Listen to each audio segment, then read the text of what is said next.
Quais são as técnicas de precificação? Bruno, assim, ó, existem diversas técnicas de precificação e, dependendo de cada tipo de negócio, uma pode ser mais adequada do que outra. Só para a área de startups, eu levantei aqui, existem 11 técnicas diferentes. Nossa. E aí, para startups, outros modelos de negócio também. E o que, que eu penso sobre isso, né? Que se tivesse uma técnica efetivamente que resolvesse o problema de todos os negócios, não precisaria ter 11. Mas, como a situação é complicada, né, o preço é só aquela pontinha para cima do iceberg. Para baixo tem um monte de fatores que devem ser levados em consideração. Então, dependendo do tipo de negócio, tem algumas técnicas que são mais vantajosas ou mais específicas. Vou dar alguns nomes aqui. Ó. Uma das técnicas é a técnica do valor percebido. Quer dizer, não tem a ver com custo, não tem a ver com raridade, tem a ver com o quanto o cliente percebe valor. E aí, como é que se descobre isso? Muitas vezes fazendo uma entrevista, fazendo algumas entrevistas diretamente com o cliente, não sobre o preço, mas sobre o que ele percebe de valor. Então, se vai custar para mim minutos, mas o que vai ter de entrega de valor percebido vai mudar a realidade da empresa, isso é uma... Ó, é isso daí, Marcelo. Quais são as técnicas de precificação? São 11. Se eu for falar de cada uma delas na live, a gente vai ter tempo para falar mais disso no G30D, mas aqui eu vou só passar por alto, né? Nessa entrevista com o cliente tem uma outra vertente ali, que é quando quer entender quanto que o seu cliente aceita pagar e desde que tenha um pouco de resistência, o preço tá adequado. Tem o benchmark. O que é o benchmark? É quando você olha para o mercado, empresas do mesmo posicionamento, ou por produtos premium, ou por produtos de alto giro, por segmentação de mercado. Então, quanto que aquele segmento, quais são os valores que se entrega, aquilo está estabelecido. Você não pode cobrar nem acima, nem abaixo. Né? Se você cobrar acima, a percepção de ficar caro, você não vai vender. Se você cobrar abaixo, você pode até vender, mas você vai perder dinheiro ou vai ter que entregar o que foi combinado, e às vezes quem paga o preço disso é a própria empresa. Tem o cálculo, outra técnica, onde você faz o cálculo do ponto de equilíbrio, que normalmente você vai verificar, de novo, o valor de mercado por segmento, por diferenciais competitivos, e aí depois entram os custos para você verificar qual é a margem de venda, não é lucro.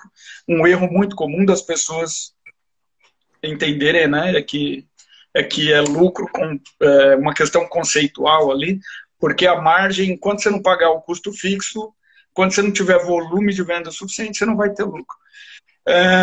Tem a técnica do custo do funil de vendas e mais o custo de aquisição de clientes, que é chamado, entre aspas, de Google Ads.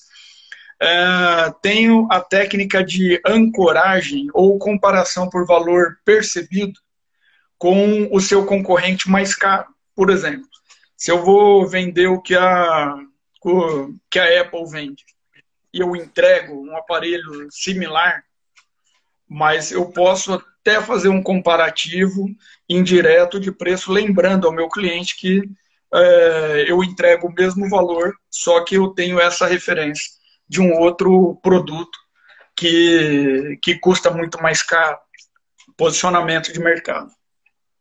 Tem a técnica do chamariz. E essa técnica do chamariz ela é muito utilizada, às vezes, quando as pessoas vão alugar um prédio, aí a pessoa lá da imobiliária leva naquele que está bem derrubado e por um preço caro pequeno, primeiro. Depois ele leva em outro imóvel com a mesma faixa de preço, mas que está bem melhor do que o primeiro. Então, o primeiro ele é só um chamariz. Né? Vamos pensar o seguinte, ó. Se eu vendo um produto já meio em desuso, né? Um pendrive de 32 GB, um de 64. O de 32 eu vendo por R$ 29 e o de 64 por 39. Quer dizer, a hora que a pessoa olha esse chamariz, vai falar, é o dobro, um deles tem o dobro da capacidade, aumentando só 10%, né, um terço do preço. Então, o valor percebido, num primeiro momento, a maioria ela vai comprar aquele que entrega maior valor. E pode ser também que você use um terceiro item, um que custe 25, mas que ele gere só 8 GB de espaço. Enfim, então é um comparativo de produtos, isso é técnica mais de precificação, com negociação, com chamariz de venda.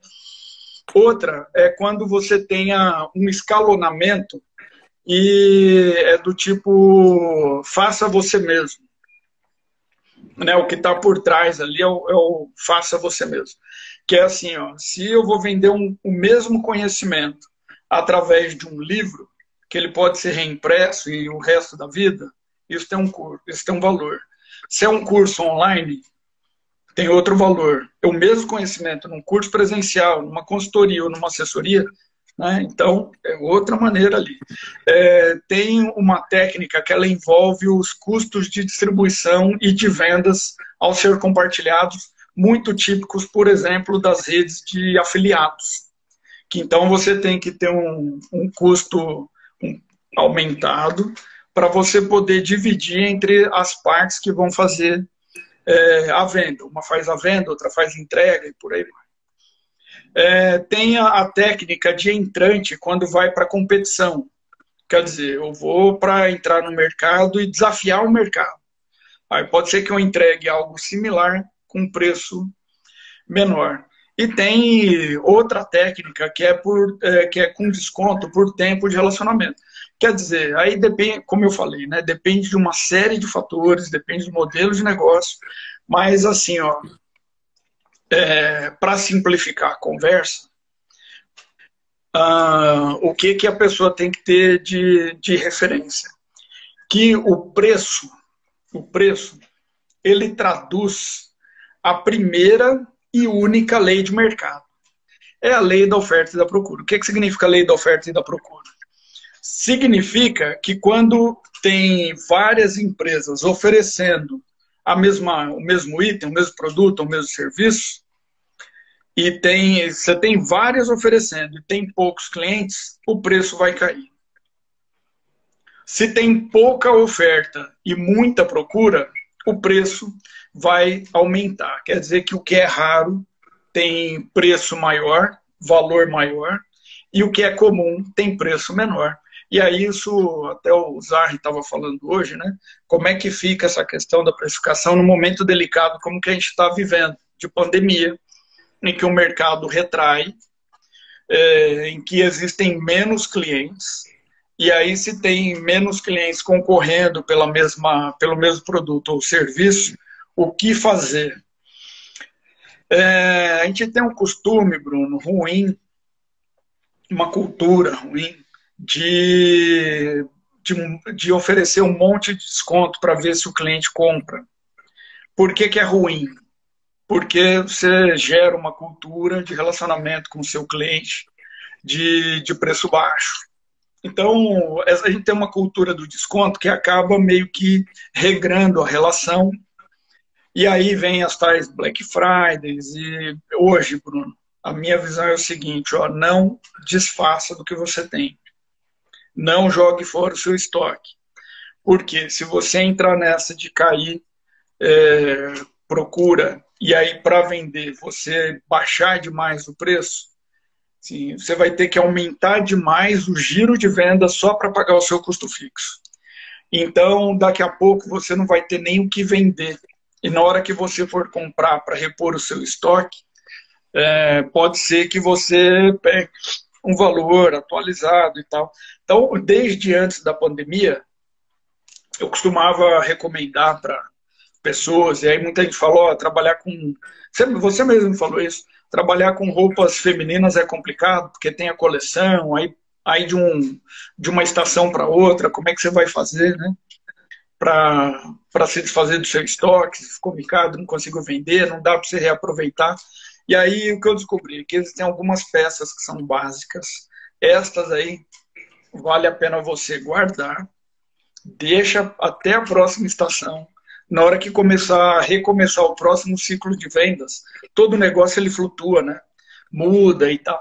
Na hora que recomeçar, você põe de novo aquela peça ali, porque você vai ter conta, pagar lá na frente. Quer dizer, se você queima o que você tem, daqui a pouco você vai ter que comprar de novo, e aí entra nesse ciclo vicioso e não consegue sair dele.